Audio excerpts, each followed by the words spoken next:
We all know clean water is essential for drinking, cooking, washing, and showering. Every day, each of us uses about 125 liters of pure water from nature. But what is it that actually happens to all that water once we have finished using it? Right, it flows into the sewer and then to a treatment plant. The wastewater generated by over 80,000 people and numerous businesses from Memmingen and 16 other municipalities in the region is treated here at the group sewage plant in Memmingen and purified.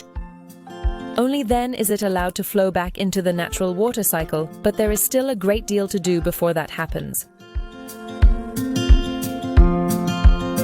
On the way to the plant, the wastewater flows through one of 12 measuring stations. Here, quantity, pH, and other parameters are measured. Samples are taken automatically. This allows us to know exactly how much wastewater the municipalities are discharging and just how polluted the water is. Since not only household and industrial wastewater flows to the plant, but also rainwater, the volume fluctuates greatly. Without rain, about 250 liters flow per second. Much more on rainy days. The incoming wastewater is lifted up by screw pumps so that it can then flow through the individual cleaning stages using only gravity. Up to 1,275 liters of wastewater, which is equivalent to about 8 full bathtubs, can be cleaned every second at the plant. More water flows during heavy rain. Part of the wastewater is then stored here in the rainwater overflow basin until after the rain. In case of extremely heavy and long rain, the watery overflow is mechanically cleaned and discharged into the Iller. The process of cleaning wastewater at the group plant consists of 3 distinct stages: mechanical, biological, and chemical treatment. At the start of the mechanical cleaning process, the wastewater flows through filter screens where everything larger than 5 millimeters is filtered out. Unfortunately, there is a lot of waste included that severely disrupts the cleaning process and therefore belongs in the trash bin, not the wastewater. For example, wet wipes and hygiene products. This channel is known as the sand trap, and the name itself reveals exactly what happens here. Here, the wastewater flows at such a slow pace that the sand and other heavy materials are able to sink to the bottom. This mixture is pumped from the channel into the sand washer. There, any undissolved organic substances are washed out, and the cleaned sand can then be reused, for example, in road construction. The final stage of mechanical cleaning occurs in the primary clarifier, where the wastewater also flows very, very slowly through the basin. As a result, the organic dirt particles floating in the water sink to the bottom as so-called sewage sludge. At the same time, oils and fats, which are lighter than water, float to the surface. Using a scraper, the sewage sludge and the oil-fat mixture are pushed out of the basin and then pumped into the digestion towers. These towers are the heart of the sludge treatment process, and each one holds 4,250 cubic meters. The fresh sludge is full of energy. To make this usable for us, we need the help of countless bacteria. These feel most comfortable in warmth, best at 37 degrees. They do not need air to breathe. When the sludge is decomposed by our little employees, flammable biogas is produced. We use it to run 2 power plants. The generated electricity is used directly to operate the units, pumps, and blowers. We generate 2/3 of our power ourselves. The resulting heat energy is used to heat the digesters and the buildings. Great, our bacteria biogas plant, right?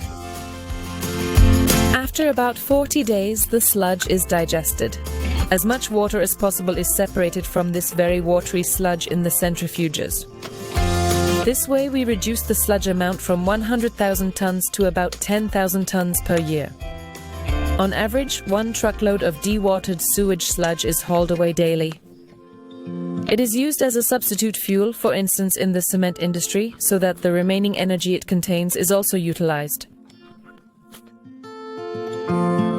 Back to wastewater treatment. Waste, sand, floating organic dirt particles, fats and oils have already been removed. The wastewater is now significantly cleaner, but it still contains various dissolved pollutants. The pre-cleaned wastewater now flows into the aeration tanks for biological cleaning. What is being mixed in here looks like a dirty, unhealthy broth, but in reality it is the exact opposite. Countless bacteria and microorganisms, which are the diligent helpers in the aeration tanks, form the activated sludge. It is called that, of course, because it is absolutely full of life. A sample is regularly taken from this mixture and then examined under a microscope. Only when the composition is correct and a healthy environment prevails can these diligent helpers ensure clean water. And just how do these countless microorganisms manage to clean the wastewater? For bacteria to live, they need carbon compounds as an energy source, just like we humans do. These are contained in the wastewater as dissolved pollutants, and so we have a win-win situation. Our diligent helpers get enough food and we get clean water. And what else do they need to live? Oxygen, and that is contained in the air. That is why we blow ambient air into the tanks with blowers of varying power, and we do this in fine bubbles so that the bacteria can absorb the oxygen effectively. The required amount of oxygen is regulated automatically. The more polluted the water is, the more air we blow into the tanks. The bacteria help us not only to remove organic pollution, but also to break down nitrogen compounds dissolved in the wastewater.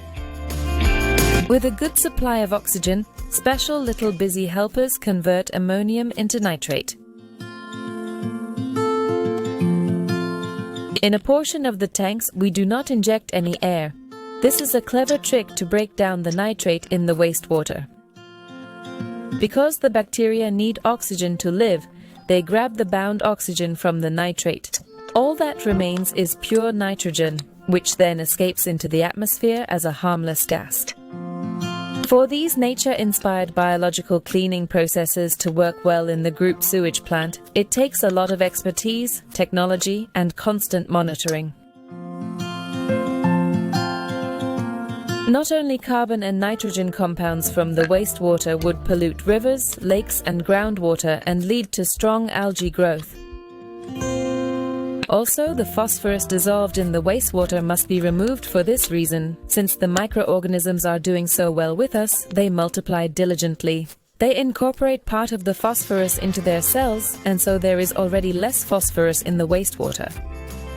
For the rest, we use a little chemistry in the chemical cleaning stage, as the name suggests.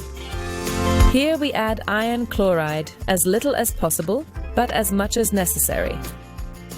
This combines with the dissolved phosphorus, and in the process, insoluble compounds are formed. Now we head to the final stage, the secondary clarifiers. Water flows very slowly in these tanks too.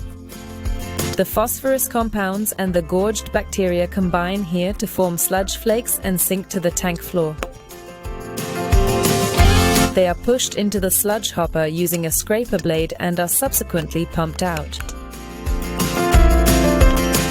Since pollutants such as heavy metals or microplastics attach themselves to the sludge flakes, these are also largely removed from the wastewater, but not everything.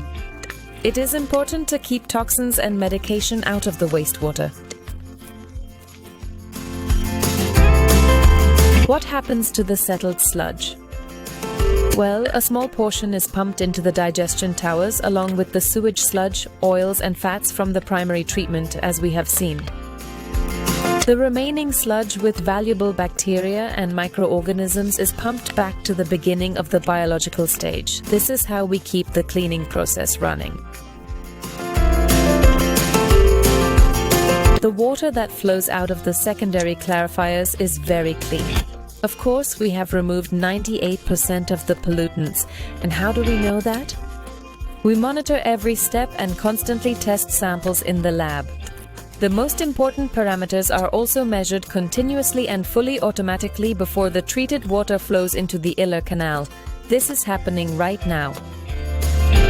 The total cleaning process for the wastewater takes an average of 33 hours. That is quite a lot of effort to clean wastewater. But we see it this way. We have only borrowed this clean water from nature, and we must return it to the natural water cycle as clean as we possibly can.